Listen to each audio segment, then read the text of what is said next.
పువ్వులు లేకుండా చేసే పూజలు అసంపూర్ణంగా పరిగణించబడుతుంది. పూజలో పువ్వులు ముఖ్య పాత్ర పోషిస్తాయి. కాని కొన్ని రకాల పూలు మాత్రం అసలు పూజకి పనికి రావు. ఏ దేవుడికి ఏ పువ్వు అంటే ఇష్టం, ఏ పూలతో దేవునికి పూజ చేస్తే మీకు అష్టైశ్వర్యాలు కలుగుతాయి, ఏ పూలు దేవుని పూజలో వాడకూడదు అనే విషయాలను ఇప్పుడు మనం ఈ వీడియోలో చూద్దాం. బంతిపూలు ఎంతో అందంగా కనిపిస్తాయి. ఇంట్లో ఏదైనా శుభకార్యం అంటే తప్పనిసరిగా బంతిపూలతో సుందరంగా అలంకరిస్తారు. కాని పూజ చేసేందుకు మాత్రం బంతిపూలు ఉపయోగించకూడదు. ఎందుకంటే బంతిపూలు ఎక్కువగా క్రిమి కీటకాలని ఆకర్షిస్తుంది.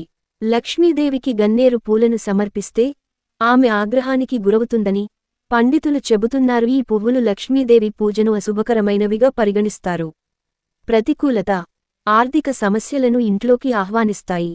మీకు లక్ష్మీదేవి అనుగ్రహం లభించాలంటే లక్ష్మీదేవికి మందార పువ్వులు, గులాబీ పువ్వులు, తామర పూలను సమర్పించవచ్చు. ఇలా చేస్తే మీకు లక్ష్మీదేవి అనుగ్రహం లభించి మీ ఇల్లు సిరి సంపదలతో నిండిపోతుంది.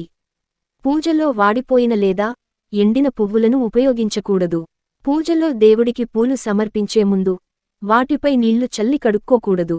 పురుగులున్న పూలు పూజకు పనికిరావు.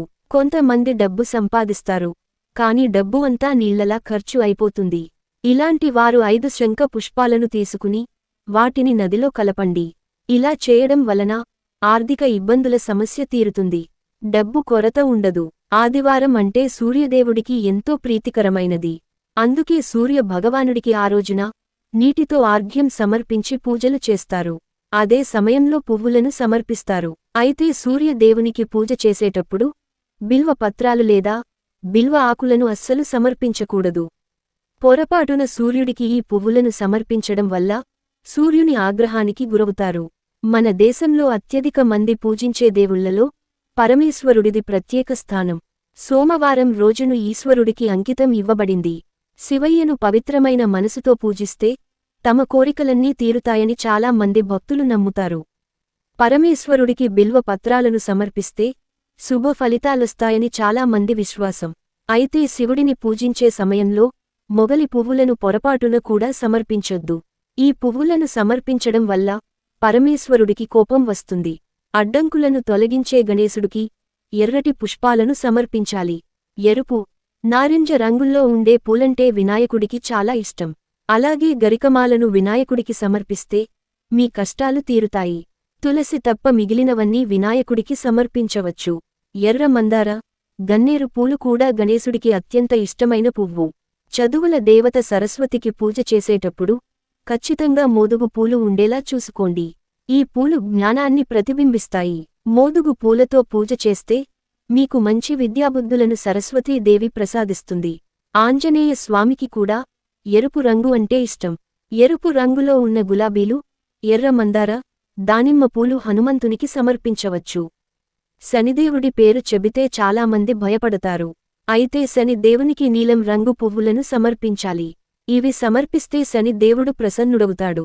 అలాగే మిమ్మల్ని వెంటాడుతున్న దరిద్రం తొలగిపోతుంది. ఇంట్లో దేవుడి ఫోటోలకు కాని, పెద్దవారి ఫోటోలకు కాని ప్లాస్టిక్ పూల మాలలను అస్సలు వేయకూడదు. ప్లాస్టిక్ పువ్వులను కూడా పెట్టకూడదు. ఎప్పటికప్పుడు తాజా పువ్వులను మాత్రమే పెట్టాలి. ఇలా ప్లాస్టిక్ పువ్వులను, పూల దండలను వేయడం వల్ల అరిష్టం వాటిల్లుతుందని పండితులు చెబుతున్నారు. అలాగే కాగితపు పువ్వులను కాని, దండలను కాని ఎటువంటి ఫోటోలకు వేయకూడదు. ఇలా చేయడం వల్ల మనం చేసిన పూజలకు ఫలితం ఉండదు. తాజా పువ్వులు ప్రత్యేక వాసనను కలిగి ఉంటాయి. వాటిని చూడగానే మన మనసుకు ఎంతో ఆనందంగా ఉంటుంది. మనకు ఎంతో ప్రశాంతత లభిస్తుంది. తాజా పువ్వులను చూడగానే మనం ఏ విధంగా అయితే సంతోషిస్తామో భగవంతుడు కూడా అలాగే సంతోషిస్తాడట. ఆర్థికంగా ఇబ్బందులు ఉంటే మంగళవారం నాడు హనుమంతుని పాదాల వద్ద అపరాజిత పుష్పాన్ని సమర్పించండి. పూజ చేసిన తరువాత ఈ పువ్వును తీసుకొని గల్లా పెట్టెలో లేదా మీరు డబ్బు ఉంచే చోట ఉంచండి. డబ్బుకి సంబంధించిన ఇబ్బందులు తీరతాయి. పూజకి పూలు కోసేటప్పుడు కొన్ని నియమాలు తప్పనిసరిగా పాటించాలి. నేలపై రాలిన పూలు దేవుడికి సమర్పించకూడదు. హిందూ పురాణాల ప్రకారం సూర్యాస్తమయం తర్వాత పూలు కోయకూడదు. ఆ సమయంలో ప్రతికూల శక్తి ఎక్కువగా ఉంటుంది. అందుకే పవిత్రమైన పనులు, పూజ కోసం పువ్వులు కోయడం చేయరు. మత గ్రంథాల ప్రకారం పూజకి తాజా పువ్వులను ఉపయోగించాలి. ఒకసారి ఉపయోగించిన పూలు మరొకసారి వినియోగించకూడదు. పూజ చేసేందుకు ఉపయోగించే పూలు నీటితో కడగకూడదు. అలాగే ఎడమ చేత్తో పూలు కోయకూడదు. స్నానం చేయకుండా పూజకు పూలు కోయకూడదు. పూజకు పూలు కోసేటప్పుడు పాదరక్షలు ధరించకూడదు. రోజూ ఉదయాన్నే చాలామంది మహిళలు పూజ కోసం పూలు కోస్తుంటారు. ఎవరింట్లో వాళ్లు కోసుకుంటే పర్వాలేదు, కాని పక్కింట్లో ఉండే పూల చెట్టు నుంచి కూడా ఒక్కటి కూడా వదలకుండా కోసేస్తుంటారు. చెట్టుకి ఉన్న అన్ని పూలు కోసేసి బోసి మొక్కల్లా ఉంచడం మహాపాపం. ఇక ఆ ఇంట్లో వాళ్లని అడగకుండా పూలు కోసుకోవడం అంటే దొంగతనం క్రిందకి వస్తుంది. పూలు కోసుకున్నప్పుడు కూడా ఇంటి యజమానిని అడగాలి. అప్పుడు కూడా మీరు చేసే పుణ్యంలో సగం వారికి వెళ్ళిపోతుంది. ఈ విషయాలు గరుడపురాణంలో ఉంటాయి. వాస్తవానికి పూజలు చేస్తే పుణ్యం రావాలి, మోక్షం కలగాలి. కాని ఆ ఇంటి యజమానుల్ని అడగకుండా పూలు కోసుకొచ్చి చేసే పూజల వల్ల ఎలాంటి సత్ఫలితాలు ఉండకపోగా మరింత పాపం మూటగట్టుకుంటారు. పూలు కోసుకురావడం తప్పుకాదు, కాని ఆ ఇంటి యజమానికి అడగకుండా కోసుకోవడమే తప్పు. అలాగే చెట్టుకు పూలు కోసేప్పుడు ఎప్పుడూ పూర్తిగా కోయకూడదు, కొన్ని ఉంచాలి. బోసి చెట్టుగా చేయడం మహాపాపం. కాబట్టి ఎప్పుడూ ఇలాంటి తప్పులు చేయకండి.